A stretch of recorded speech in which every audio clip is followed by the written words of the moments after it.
questions prepared by the Democratic Club here. We'll ask you, and then we had the audience fill out comment cards for their own questions coming directly from the audience. So we'll ask you those questions later. We have our volunteer here in the sweater to alert you guys about your time limit on questions.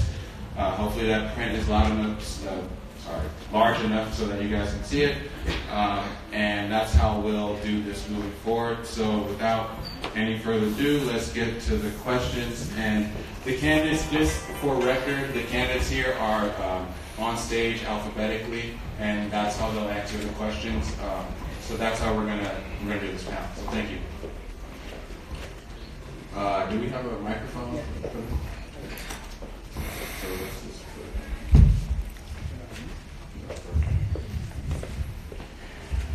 Okay.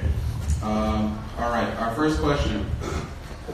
Acknowledging the huge housing crisis the city is currently in, how will you work to implement effective policy that address the lack of affordable and permanent supportive housing? We're going to start here with Channing Martinez.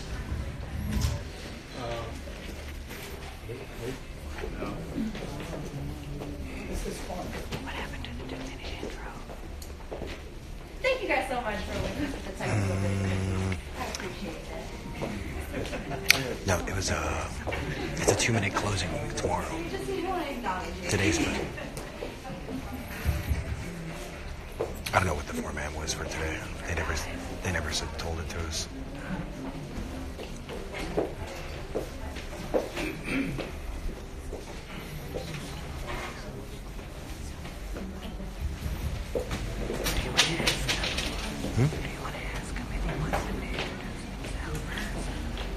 No, I mean they're already gonna have. They're gonna have this microphone the format. Sorry for the technical difficulties. I'll repeat the question. Sorry about all that. All right, we're gonna kick it all off again. All right, let's about that. There we go. I'll ask the question again. Acknowledging the huge housing crisis the city is currently in, how will you work to implement effective policy that address the lack of affordable and permanent supportive housing? Great. So first of all, thank you for asking that question first. The main thing I want to figure out is how do you enforce 50% of all new units in the city be reserved for low-income housing?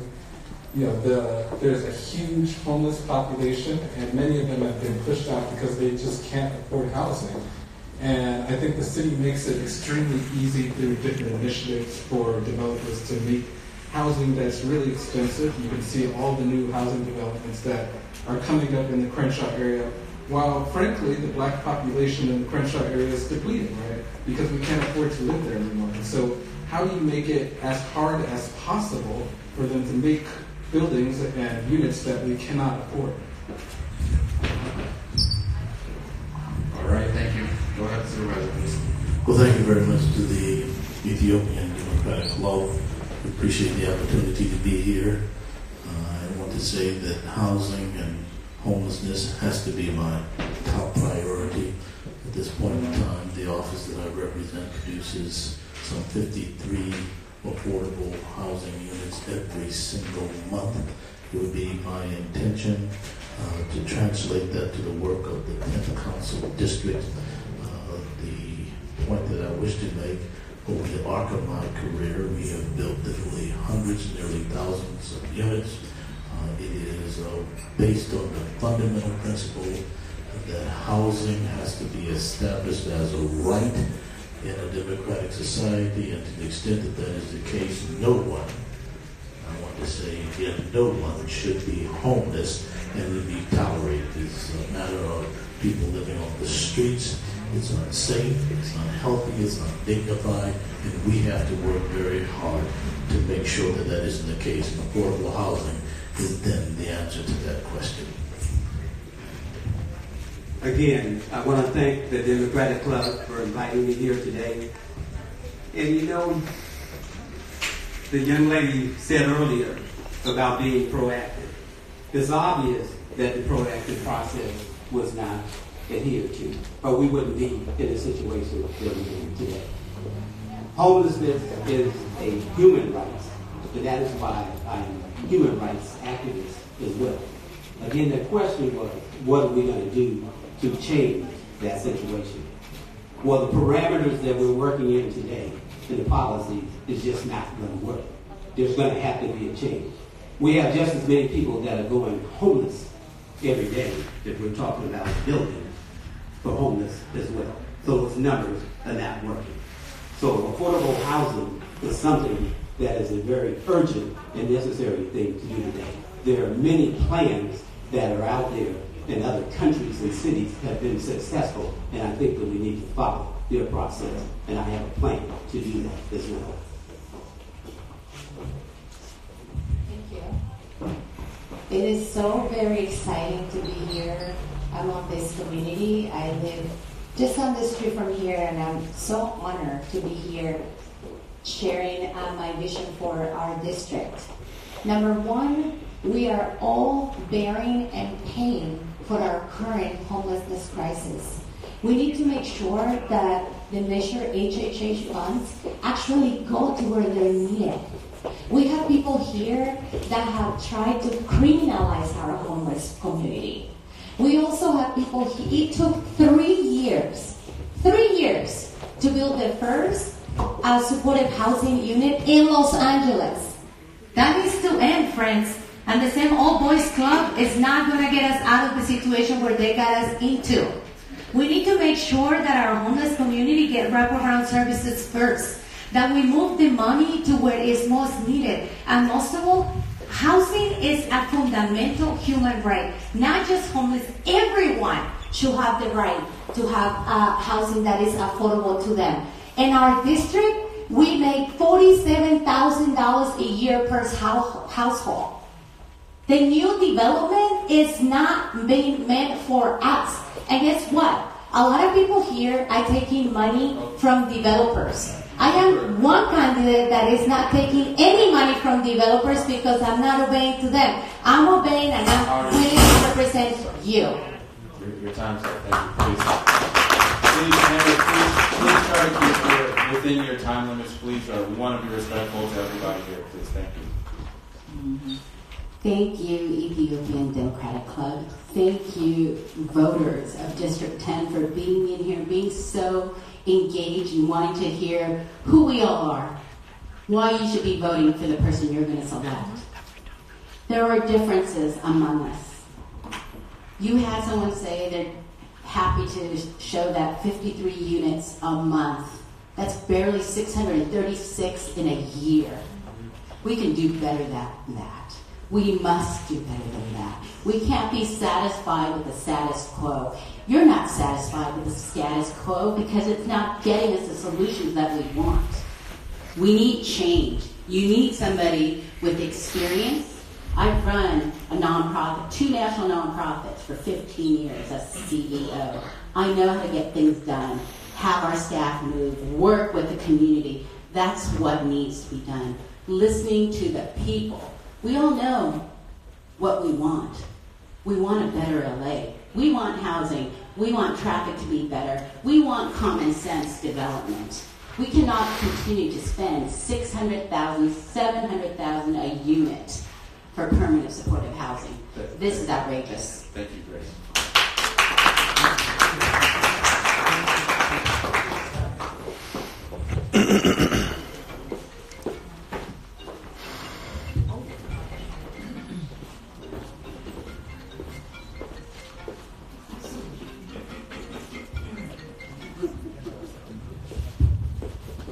Okay, moving on to our second question.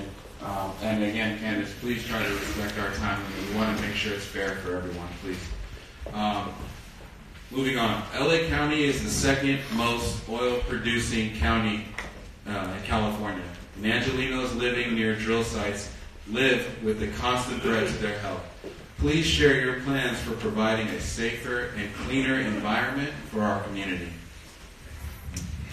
First of all, sorry, thank you for inviting me to this actual candidates forum. I'm very honored to be here.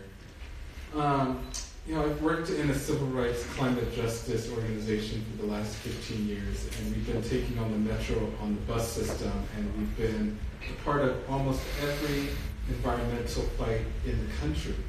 And right here, there is one of the biggest oil fields here in Los Angeles, the Inglewood oil field. We feel the earthquakes every time that it happens. They're doing some type of fracking in those fields, right? And the main thing is, how do you change and make it harder for them to continue to exist? So I was just telling a group of folks today that we need to figure out how to restrict until they realize that they cannot operate anymore in the city. And if that has to start with the zoning of them, then start with the zoning. I think the city uses zoning against working class Black and Latino folks, but they don't use it against the corporate welfare state. And so we need to flip that on its head and use it against them. Thank you. I think it's important to set the record straight with respect to references to fracking. There is no fracking at the Inglewood oil field. Hasn't been over the extent of the time that I've been in office there. Why? Because we caused the restrictions to be so tight until such cannot be the case without very, very long-term and substantial pursuits. It's a matter of public record, and I'm proud of that fact. Stakeholders made it clear. We negotiated with them, and we'll continue to do that.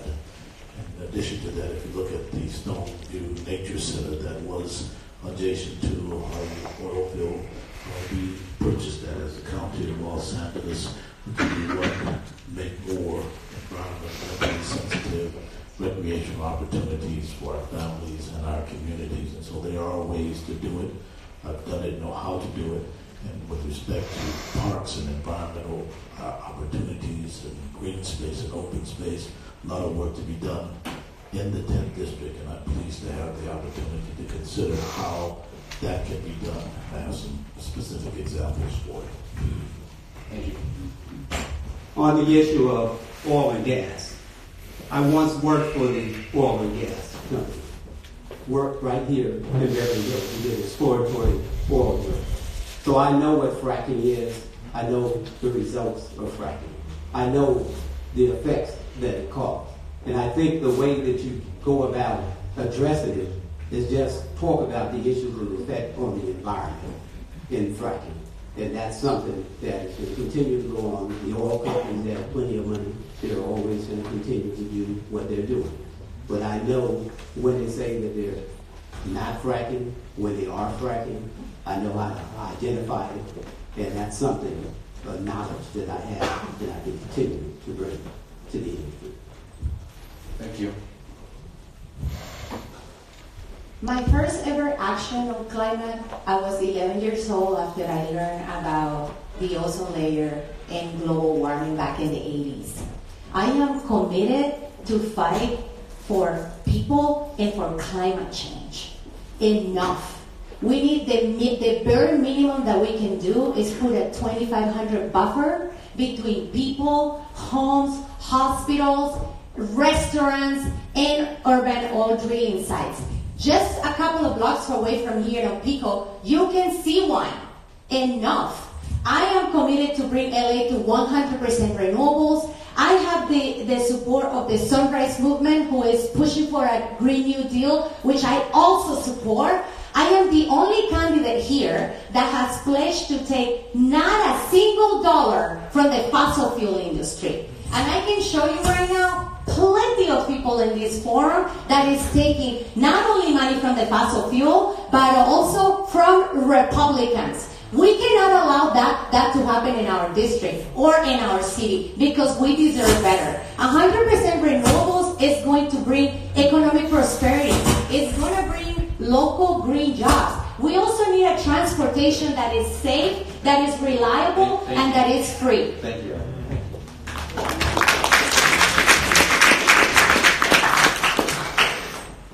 So the question was about fracking in District 10. The question was about fracking in District 10. And I'll let you know that there is on Adams an actual site. And whether we call it fracking or a different word, technically, I believe the supervisor is correct. Fracking is not occurring. However, Melvin Snell talked about that fracking is occurring, and I would say his statement is also true. So you go, how can it be we have fracking and we don't have fracking? You know what? People are using it technically. If you're asking, is there oils coming out? Are there gases coming out? And are they profiting? The answer is yes. And that is what we want stopped. So is it happening in District 10? The answer is yes. And also adjacent to us, within half a mile, I believe there are 2 or 3 additional ones. So it matters to us. So you want someone who looks at what the people want. We want clean air. We want clean water. We can talk and say things in a way that you think we're with you and agreeing with you and hide the truth. I'm going to speak the truth. Thank you.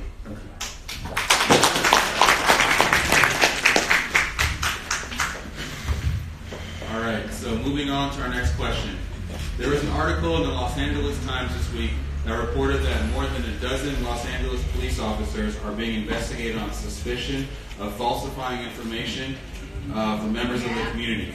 What would you say is the greatest issue facing the LAPD, and what do you think is a solution to solving that issue in your capacity as an LA City Council member? There's a lot of things we can talk about we want to do, but I think it's from the club perspective, we want to focus on what can you actually do within this perspective seat you're vying for. Thank you. Well, the first thing is the LAPD takes up 50% of the LA City budget. So every time a current politician complains about we don't have money for this, we don't have money for that, just think that in your head. $5 billion budget, including all the things that are hidden inside the LA City budget that they don't claim. They say their budget is $2 or $3 billion, right? Their budget is $5 billion. And all of us are suffering here from housing issues, right? All of us are suffering here from public transportation issues. All of us are suffering from actually being pulled over. As you mentioned, this article, I'm actually in the Push LA Coalition through the Labor Community Strategy Center. And no one's talking about just cut their budget. And that's my plan, is to cut their budget by 50%. And even start with a 10% budget cut for them. And just 10% would do so much more for our communities and would give us so much relief. Thank you.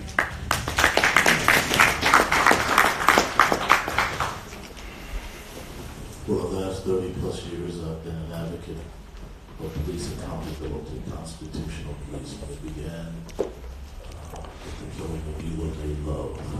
I remember that case, and it has gone forward since then.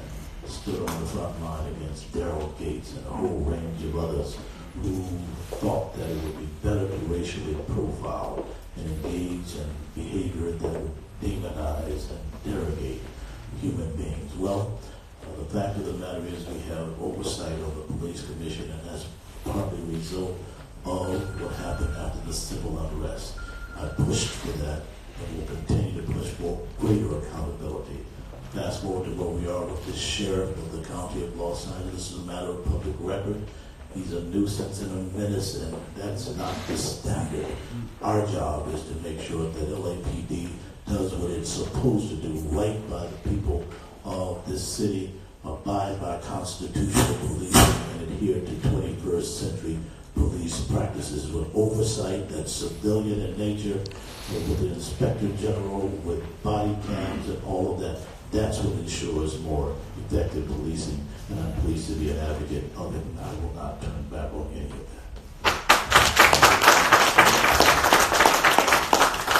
I'm glad to have had the opportunity to work with the Sheriff Department, Lee Baca. I was a sheriff of clergy.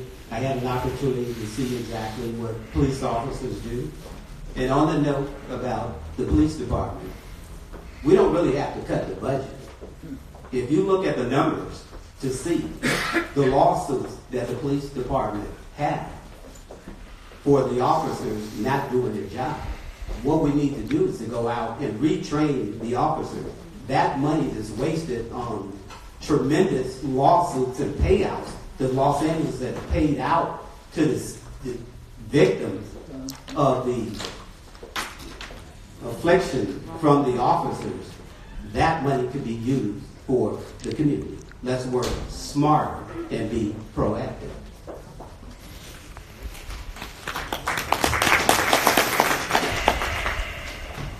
We need a police department, a police force that protect us and not profound us. Our police department has been built under the institutionalized racism that is happening in this country, and it has trickled down also to our city. We have a police force that is trained to kill people. We have a police force that have enough money, plenty of money, to get a good implicit bias training, cultural competency, so that they know how to treat people in our community. We need to make sure that the police department is accountable to us, the people. So when you're voting in March, make sure that you're choosing the right person that is going to make them accountable and not protect them. Because enough with the revolving door and enough with the lack of accountability. And I'm not even going to go here to talk about the DA race, which is a disgrace what's happening there, where we have police force that are killing African American brothers and sisters in our community, and nobody's doing anything. Thank you.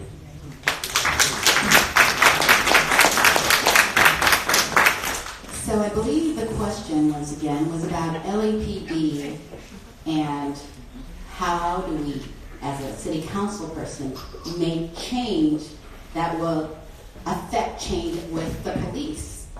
And I'd answer it by saying those body cameras, those videos, why don't we get to see them? Why is it you only get to see the videos a year after? Shouldn't we be able to see it faster? Don't you want to know? I want to know.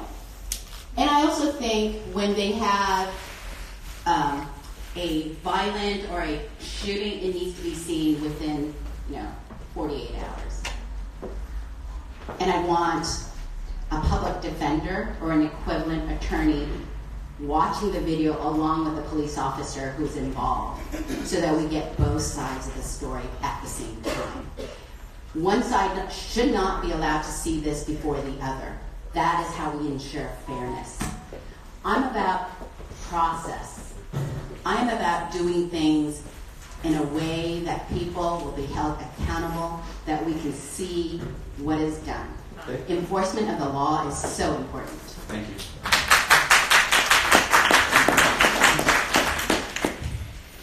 All right. Next question is, with the advent of TOCs or transit-oriented communities, local historical and cultural communities like within the district, Little Ethiopia, Koreatown, Lemur Park, can be negatively impacted by this group. Can we count on you to champion this issue to preserve these communities as they should be, because they provide a lot for the city? Yes, I just want to take 10 seconds to respond to what I just heard. The police already have actual cameras on them, and as Grace View said, we don't ever get to see the footage, and even if we do, it's after the fact, right? The police already have anti-bias training, and yet we are still in the situation where the police are murdering people every day. So my solution, again, is to cut the police. And to answer your question around transit-oriented communities, they've been very harmful. In the 8th District, there's an actual project that's going on, I can't remember the name of it, but many of those residents are fighting for their lives. Mr. Chairman, I demand to be heard. I'm a candidate, certified Mr. Chairman. I demand to be heard. Mr. Chairman, I demand to be heard. I demand to be heard. I demand to be heard. Mr. Chairman, I demand to be heard. I'm a certified candidate. I demand to be heard. Don't worry, we'll I got security here too. Sorry. Please finish up.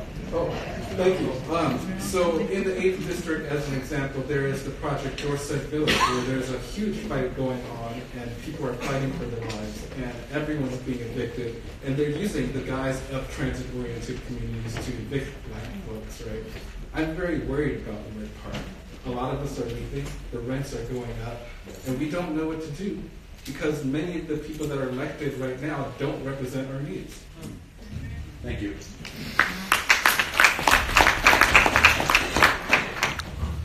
Transit-oriented communities, a function of the insight and the vision of the current CEO of Metro. It is designed to preserve and protect the interest of existing communities. So Little Ethiopia, I was pleased to be on deck at the time it was first named in the early 90s. There is a vehicle, literally, through which transit-oriented communities can help strengthen the identity and the presence, the footprint of Little Ethiopia, accessing these dollars and leveraging them the right way. And a council member who knows what he is doing will then find those resources and help expand small business opportunities through restaurants here and the cultural life. That's what these public dollars can be done. Marry transportation dollars with cultural arts dollars, and you celebrate the beauty and the significance of Little Ethiopia and make an example for other ethnic enclaves in the 10th district. And that's what the can and should be about.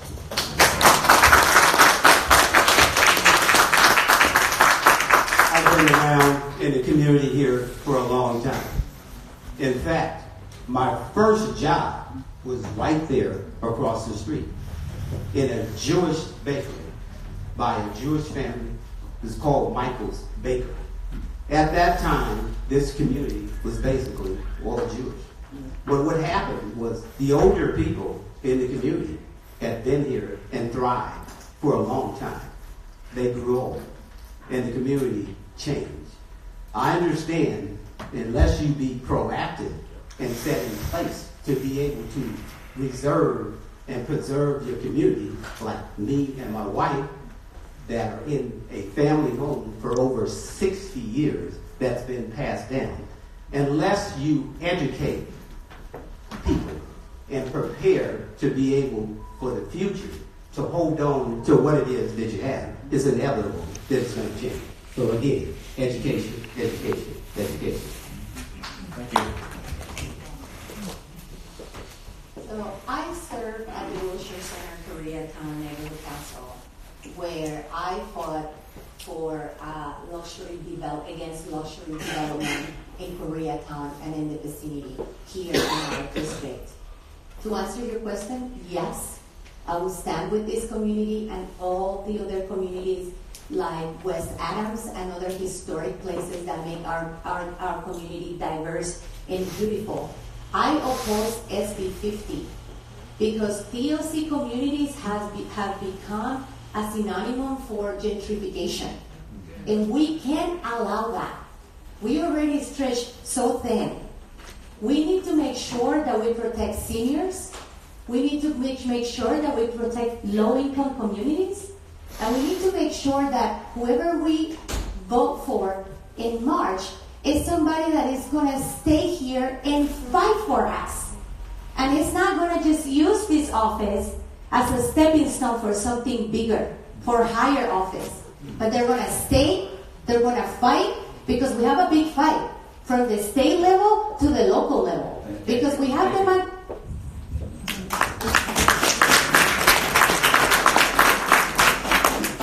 More on my social media.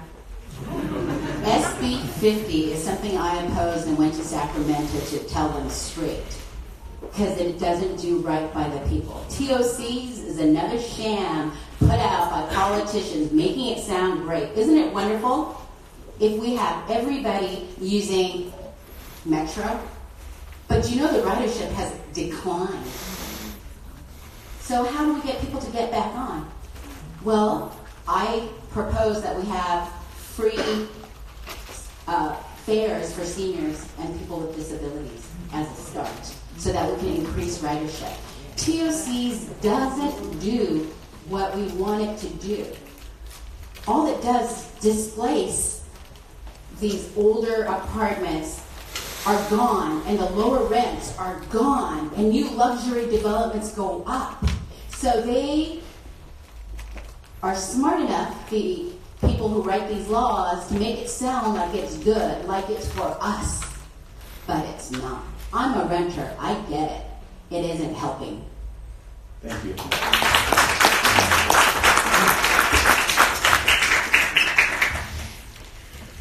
All right. Every community which feels genuinely represented willingly and wholeheartedly lends its solid support to the candidate it believes has its best interests at heart. Which of you has devised a concrete plan to help the Ethiopian community at large and specifically provide viable opportunities from community-based city programs to social, economic, health, welfare grants, business loans, and career opportunities in public service? We as an Ethiopian Democratic community are speaking on behalf of our members, and there is a large Ethiopian community in this district. We would like to know which one of the candidates has a specific plan for our community members. Thank you.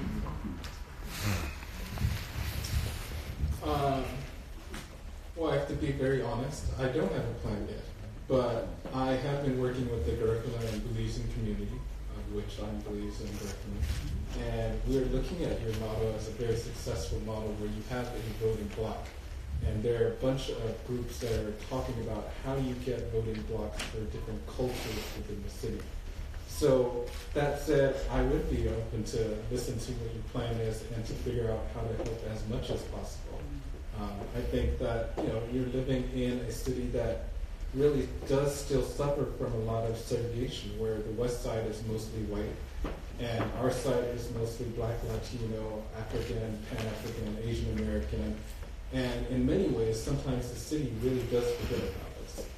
And so it's very important to support all the initiatives happening here in Middle Ethiopia and with every culture in Owen County. Thank you.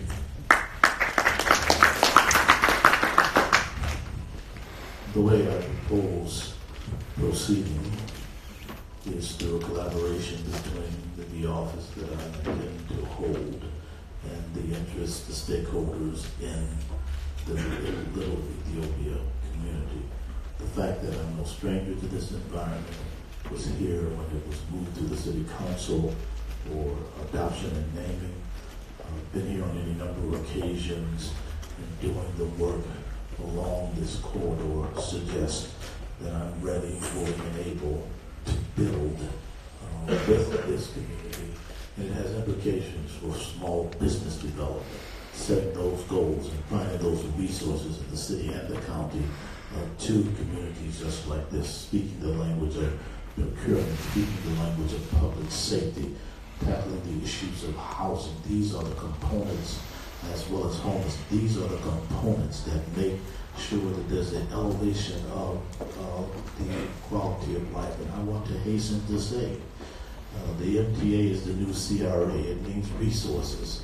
It means accountability. It means that we ought to leverage those dollars for the good of the community and the stakeholders who are a part of the community. That's what needs to happen. I'm prepared to go to work tomorrow and make those things happen. Why? Because I've done it and know how to do it, and I'm going to do it with you yet again.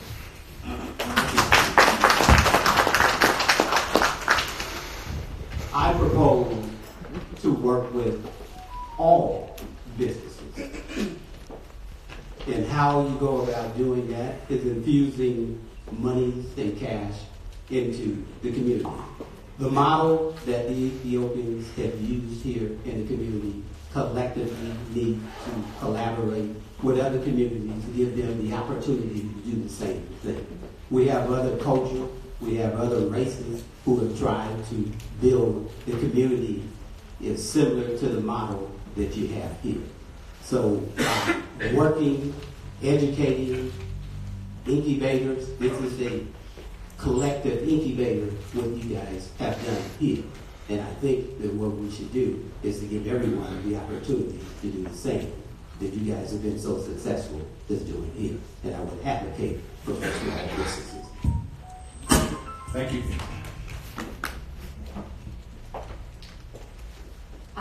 the first Afro-Latina appointed to the Department of Water and Power, and I was committed to become an accessible commissioner. I created the first office hours in the history of LADWP, 116 years history of LADWP. I'm committed to do the same with this community, to have an open door policy. Why? Because together we need to create a DEE department, a department where we can find jobs, which we don't have at the moment. I'm also committed to make sure that you guys are represented in our government, that you have a voice, and that you can also be appointed to other commissions and other places where you can be influential, not just in this community, but in our whole city. I am committed to make sure that you guys get funding for small businesses, and that your small businesses community can thrive, and that we can utilize your model and amplify it in other communities in our district that in much more need to have a flourishing place where they can come and find community. So out of all of that, I am committed to work shoulder to shoulder with you. Thank you.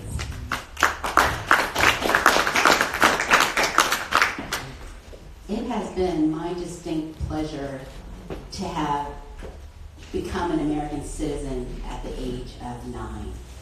I'm an immigrant, and the Ethiopian community is also an immigrant community. We learn from one another. The Korean American community, after being here first in the United States in 1883, has taken a while to grow a population to be visible. But everyone is familiar with Koreatown, all the good and the bad.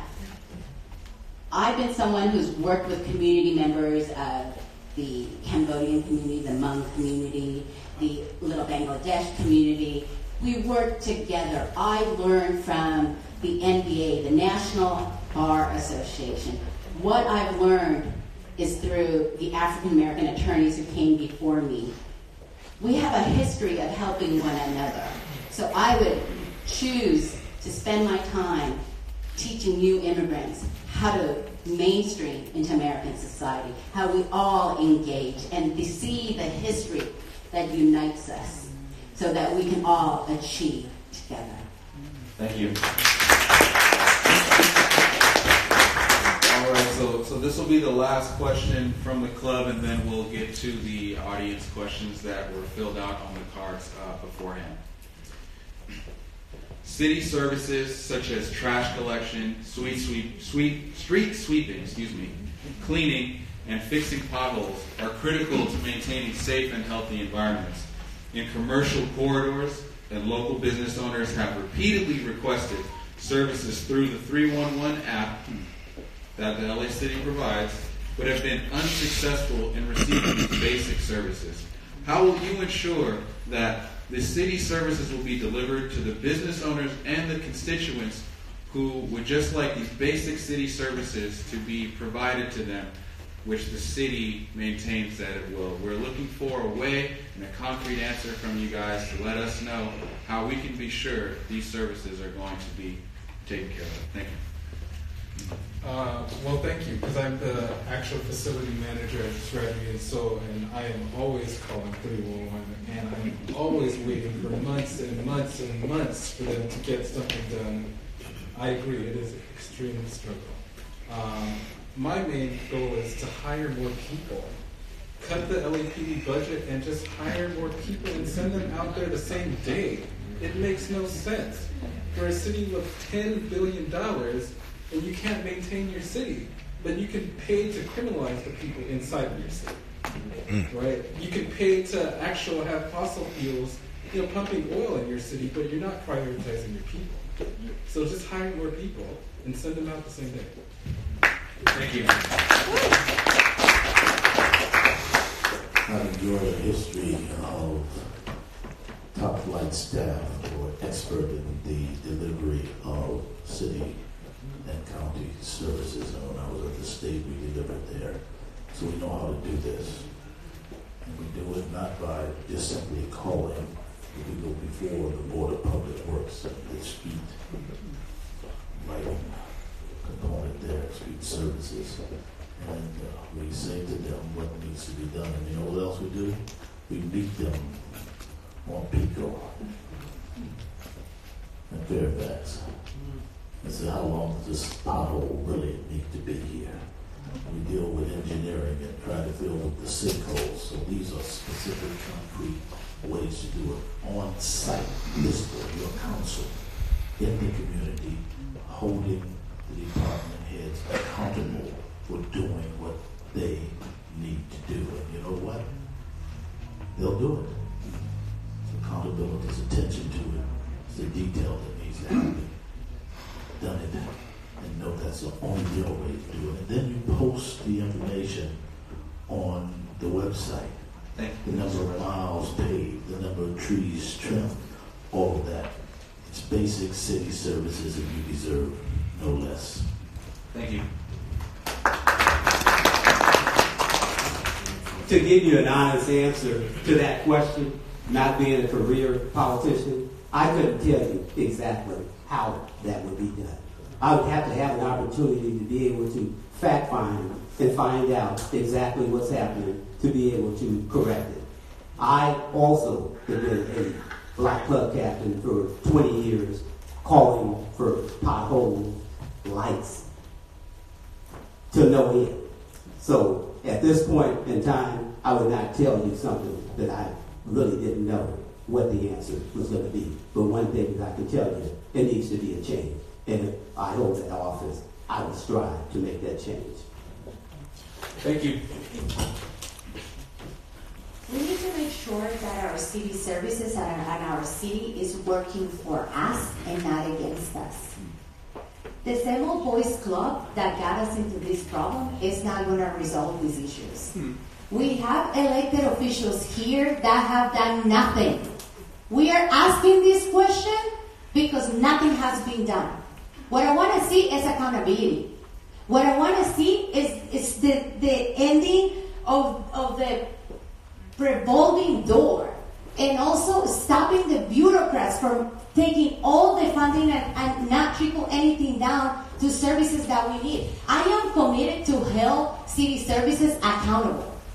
And I am also committed to work with our members of our labor to make sure that that happens. And that can also create more jobs. I'm also committed, and I know that working together, we can make that possible. I know because I saw it at LADWP, where people show up and people have their voices heard. It's important. We need an elected official that is going to come and make sure that we can work together and create consensus and get the city services that we need. Thank you. As a community member who's wanted city services, trash cleanups, potholes, sidewalks fixed, I paid a lot of attention and said, wait a second, they've got 311, they've got the metrics, why can't we see? And when you see that people had requested something 6 months ago and it didn't get fixed, but someone who asked for something a week ago got it fixed, then you go, wait a second, something's wrong. You know something's wrong when people are not treated the same depending on what street you live on or how far north or south you live. We want some equity and fairness, and that's what we want. We want change, and that is what I will bring. I will make us accountable. I will let you see what I get to see so you understand that we're doing it fairly.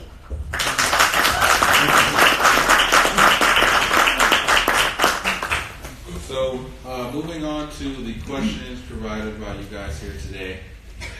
This question does not have a name on it, but in the case of the big one, which I'm assuming here means an earthquake,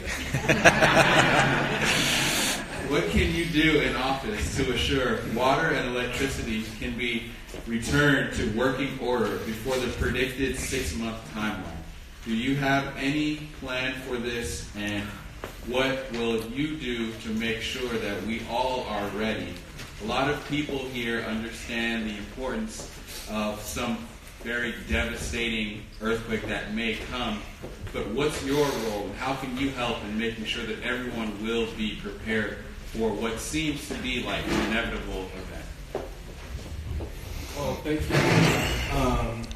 The main lesson I think that we all need to learn from is to learn from the incident that happened with Hurricane Katrina. And mainly the black community was pushed out after a natural disaster, and still 100,000 people have not returned. And on the track that we're looking at right now, that's going to be the same thing that happens to the black community. There's a lot of neglect in the black community. There's a lot of neglect in the Latino and Asian Pacific Islander community. And mainly, it isn't just about getting them individually prepared. It is about shifting the city's actual priority so that they actually prioritize our communities. I think the White West Side is prepared. They're going to prepare. The city is going to make sure that they're prepared. Are they going to make sure that South LA is prepared? And how many resources are they going to actually put into that, right? And as a city council member, I plan to put all the resources into that, including shifting the actual culture and the actual narrative around our communities. Thank you. If you are a council member, you have to look in the mirror and get the work done. It's not someone else's responsibility. It's really yours to catalyze that conversation, activate proactively the work that has to happen with constituents in case of natural disaster, and train constituents to know how to fend for themselves. Done it for many years, we do it now, and we will continue to do it. So my vision is to activate in the 10th district all of the disaster preparedness networks that can take place. The fire department is on point to do that. The Office of Emergency Management is on point to do that. We need a huge and rigorous education program and providing the supplies and to make sure the personnel is in place. Carpenters are in the house today. Let me tell you what they do. They help people understand how to do that. And so these are very concrete ways in which people will know what to do, how to do it. And you know what? We shouldn't wait. We should start doing that today. Thank you. I've had an opportunity to be a first responder. Again, correcting about New Orleans, I was there. I was here, but I took a team down there. I have an actual permit from the governor and from the senator to go into New Orleans. I came back and I wrote an article about it and prepared people here in Los Angeles that was going down there. I did a fact-finding mission. Unlike the levees and the water that overcame the levees and flooded, it's different here. We have old pipes, we have old structure, but we have a new technology now. We can have shut-off valves, we have it for the gas, we can have it for the water, and we can have people in place. Readiness and being proactive is what we have to do, is to be able to save our city in the case of a natural disaster. All right. Yeah. Thank you.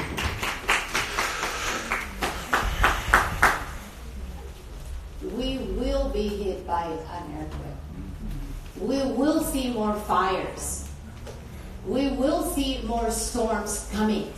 We are seeing seawater rise level rising. We need to be ready.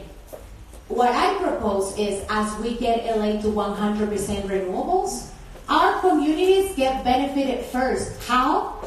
By creating microgrids that will allow us to be energy independent, that will allow a community like Little Ethiopia to be resilient and reliant, and that can respond to emergency that way. Of course we need training. Of course we need to work together and make sure that we're taking care of each other, that we're working with FEMA, that we're working with the Red Cross to respond, to be first responders. But in order for us to be charging our phones, to communicate with the world, to make sure that we have a plan in place, we need to be energy independent, friends. And the way to do that is all of us deserve to have solar power. We also deserve to have battery storage. And we also deserve energy independence.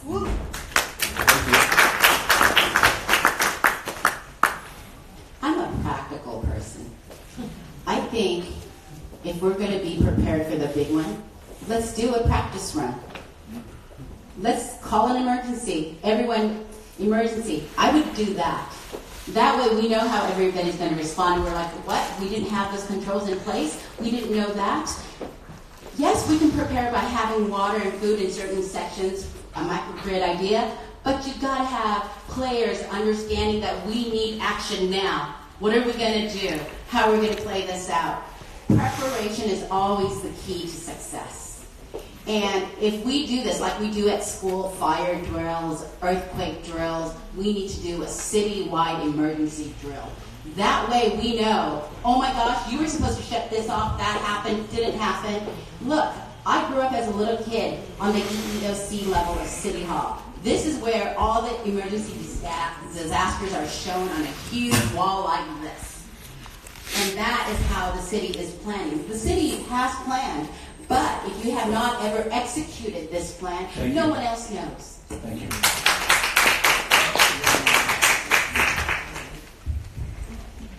All right, this question comes in from Stephen. Will each candidate promise to refuse contributions from the fossil fuel industry in light of our current climate crisis? I think you're the fourth one. So go ahead, Channing. Absolutely, and given the revolutionary content of my platform, they wouldn't give me money in the first place.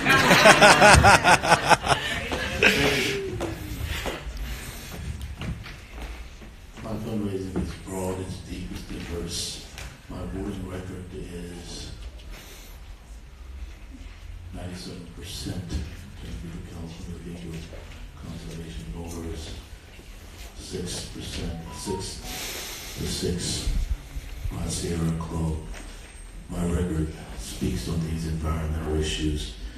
I'm not exactly the guy that's going to be sought out by much of those resources, but in all honesty, if some shows up, as long as I maintain a high voting record, I think that's what I should be held accountable for.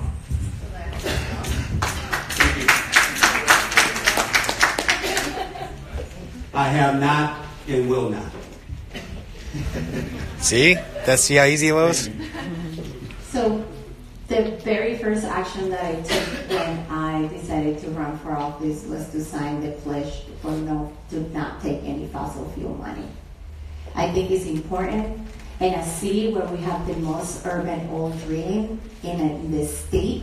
It's important to have an elected official that is going to stand for people and not for a special interest like the fossil fuel. I am committed to continue fighting for our health, for energy independence, for green jobs, and to not take a single dirty money, because they don't only pollute our environment, they also pollute our political process. I echo my statements with Channing Martinez, Melvin Snell, and Ada Vasquez. I will not be taking fossil fuel money. Thank you. So we have a question coming in saying, what can you do for communities that are looking for more parking and places to fit their cars? It seems like the streets are getting more dense, there's less and less room. More and more people are coming into the city from wherever they come from. And it's really hard to maneuver to get from one side of the city. CD10 really only has one freeway that cuts across, so basically we're talking about surface streets throughout, which means street parking, which means, backed up traffic. So we want to know what type of initiatives or what type of goals you guys have for not only providing parking, but also looking for green infrastructure as well, right? Walkability, landscaping, trees. We know that in the low-income communities that they don't have as much shade, and that plays a big role as well because the sun is beating down on us this year. 2019 was the second warmest year on record. So we know that these types of resources are not given to these communities, and we want to know what your plan is and what can we expect from you in the space of not only providing more parking, but making our community more walkable. Well, I have to be honest. I do not plan to put any money into finding more parking, and that's because I'm standing on a platform for free public transportation and no cars in the way. And everyone knows that we're in a climate disaster, and I don't think that one more dollar should go to the auto industry at all. You know, cars make up 46% of the pollution here in Los Angeles. We have to take a step back and think to ourselves, every time a natural disaster happens in this world, that we're partially responsible for that, because we're driving our single-passenger automobiles. And so, you know, I've been in the Bus Artists Union for the last 15 years, and the Bus Artists Union has been doing this fight for the last 25 years, and we really need to move towards a people-centered city and a less auto-centered city, right? So that does mean bustling lanes, that means walkable streets, that means bike lanes, that means more parks, right? And that means really creating your city and modeling your city after how do you make that happen. Right now, you might be, you know, living all the way east and coming all the way over here to Fairfax, right? That's not the right way to live, right? And if you can't afford to live in the place that you work, what city are you living at, right? Thank you.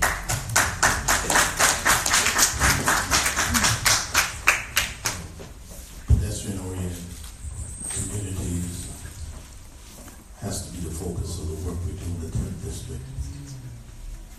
It squares with transit-oriented development, transit-oriented communities. In this region, we will double rail, we will move people from cars to public transportation. Some argue that there's a transportation revolution going on in Los Angeles, the most significant investment in public dollars anywhere in the United States.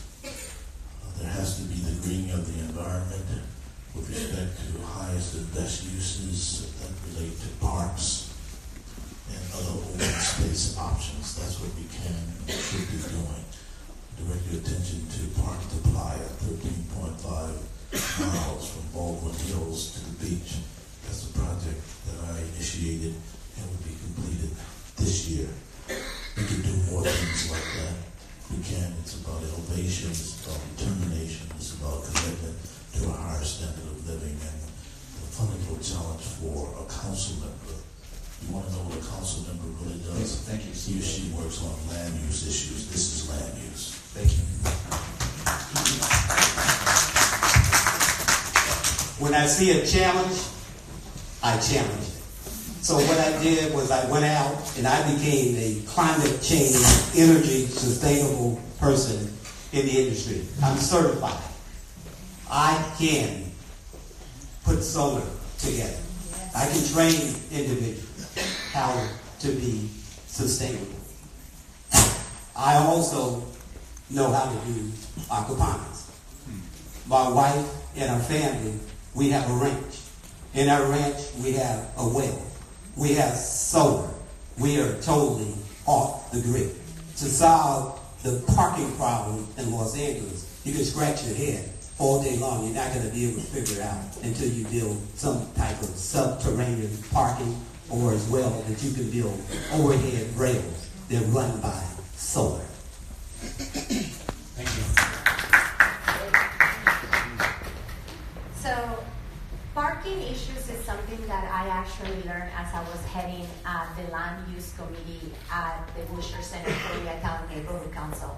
So I'm very familiar, especially in the area of Koreatown. The reality is that pollution is killing us. It's killing our kids.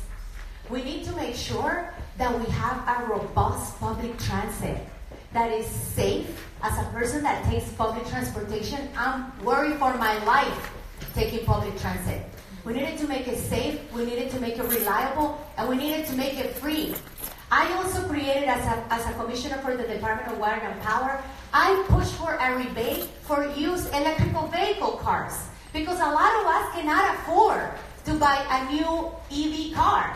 So I created that because I think it's important that as we get off our cars, we have alternatives. Now, I believe that we should have safe streets for all. And we need complete streets. And what that means is there are streets that host also mobility lanes for people that want to walk, that want to bike, and that want to also use maybe a scooter or rollerblades or something different. And I also believe that working together, we can make sure that that happens and creates local jobs and also helps our local environment. Thank you.